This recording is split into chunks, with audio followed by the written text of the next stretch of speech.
every one of them, in a best of 10, when they had full diamond armor, I had a shield and no armor. And he's wondering why they're running when he sees that I have more armor than them and a shield. And he's wondering why they're running from me.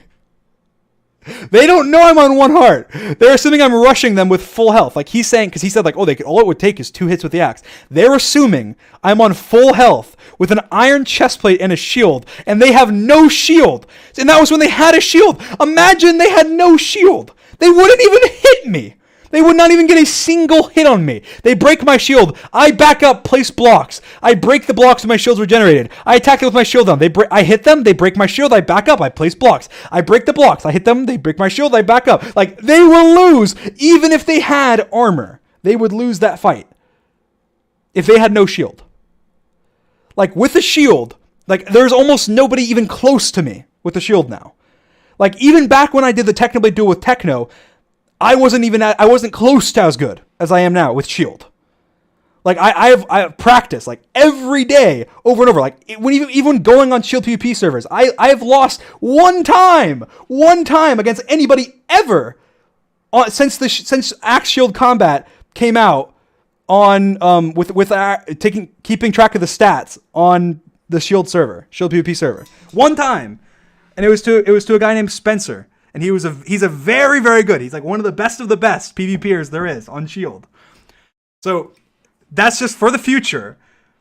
If I have an advantage in the fight, they're going to run. Anybody in that case would run. It doesn't make sense why they wouldn't run. They're going to run. They're going to get more stuff. They're going to come back.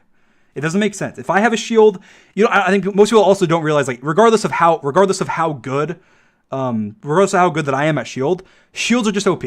Like, if you don't have a shield and I have a shield, every 9 out of 10 times, I will beat you without you even hitting me once. And that's not even, like, I feel like the average person, if you have a shield and they don't, and you know how a shield, like, all of them, I think if all of them had a shield and 1v1 me and I didn't have a shield, they'd probably be able to beat me 9 times out of 10. Like, shields are that good. So when they don't have shields, and they know I have a shield, and they know I have axes, this is just, like, obviously they're going to run. So I think that's just, to me, like, that is, like, the most, like, save their life. Like, that's what they're doing. You're right. Like, I mean, that is the most obvious thing that you can do. Now obviously, like, that's why, like, I'll say this as well. Like, because of the fact that I practiced for the Technoblade duel with shield PvP with a specific kit, I am very good with just like shield and axe and like not much stuff involved. When you start introducing other stuff like lava and water and flint and steel and bows and crossbows and blocks, then like obviously I wouldn't say I'm like the best of the best or anything like that. Like, I'm sure there's plenty of people that could take me on in that combat and beat me or do it very well against me, because I'm very specialty on just axe and shield because I practiced that for a long time.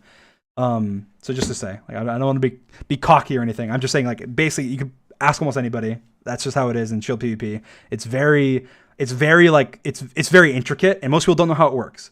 And like, obviously Ant and Bad, they don't do shield PvP very often. It's like neither of them know much. Like, Sapnap's by far the best at shield PvP in their group. And even him, like, obviously I don't think I've ever lost like a series against Sapnap, but he does like very good. Like, I'd say he's he's probably one of the best shield PvPers like on Minecraft. But again, but there's like different leagues. So, it makes this, that's why they would run. So it's ridiculous on what